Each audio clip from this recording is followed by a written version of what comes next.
Bonjour Jean-Luc Delafontaine, bienvenue. Vous êtes le fondateur de Je bâtis ma maison. Vous l'avez créé quand et puis surtout avec quelle idée? Alors, on a fait la construction en 2021 et l'idée, c'est 2020, le temps va vite. En fait, l'idée, c'était de venir dans le sud de la France, puisque vous entendez que j'ai un petit accent encore un peu belge, et de venir trouver un havre de paix. Ouais. Et il y avait un terrain un petit peu biscornu, et on s'est dit, tiens, ça serait sympa, puisque la vue est vraiment magnifique, de faire une construction aussi un petit peu où on respecte tout à fait la nature. Et donc vous avez d'abord commencé en construisant votre propre maison écolo, c'est ça? Tout à fait. Ouais. Alors, en Belgique, j'avais un tout petit peu fait du bricolage, j'avais restauré une maison avec des petites choses, mais jamais une œuvre de telle importance. J'avais un ami belge qui m'a dit, écoute, si un jour tu veux construire une maison, moi j'ai fait beaucoup de petites parties de maison, d'extension de maison, mais jamais quelque chose de complet. Alors avant de partir à la retraite, ça serait sympa si on la faisait à deux.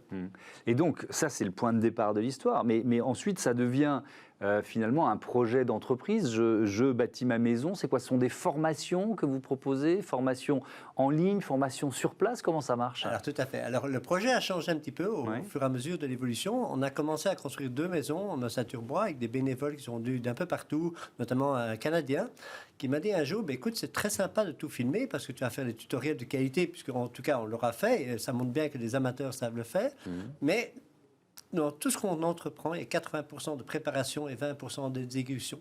Donc, si tu te concentres uniquement sur les 20% à restituer, c'est peut-être un peu dommage de passer à côté des 80%.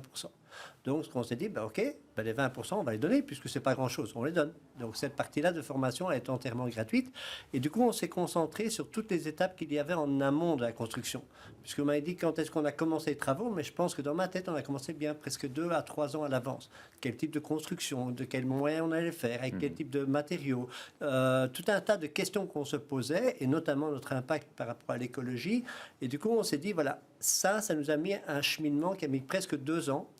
Et on a créé une formation en 1 semaine. On a rassemblé en un lieu tous les acteurs de la création d'une maison. Ça va de la permaculture, l'architecte d'intérieur, l'architecte classique. On a des thermiciens qui sont venus pour expliquer justement l'impact de la RE 2020 ou la RT 2012.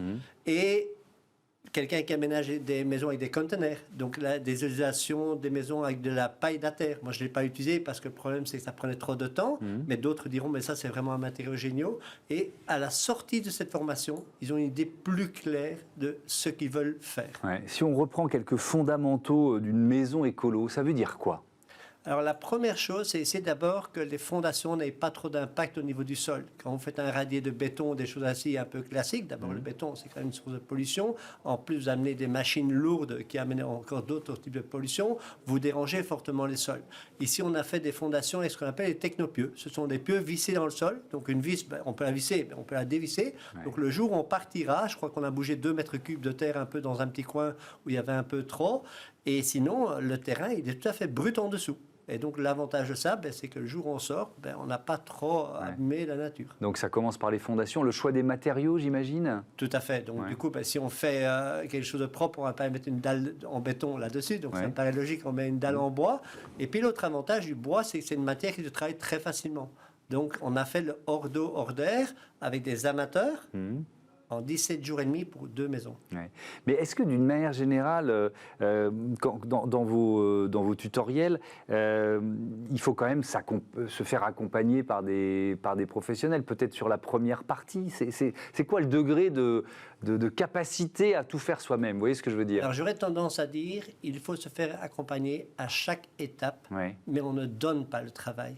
On amène quelqu'un qui a déjà l'envie de donner la transmission de son savoir, de transmission de la pédagogie. Donc cette personne, au lieu de facturer une prestation globale avec toutes les responsabilités que ça en découle et donc fatalement l'augmentation des prix, on va nous-mêmes se charger de l'achat des matériaux. Donc on passe en ligne directe, on va trouver des bénévoles qui viennent en recherche d'un apprentissage et on amène quelqu'un qui nous accompagnera dans le but de faire cet apprentissage. De cette manière-là, on est sûr d'arriver jusqu'au bout de son travail. Merci beaucoup d'être venu nous présenter Je bâtis ma maison. À bientôt sur Bismart. Bon vent à ce projet. Voilà, c'est la fin de cette émission. Je vous donne rendez-vous dès demain sur Bismart, la chaîne des audacieuses et des audacieux. Salut.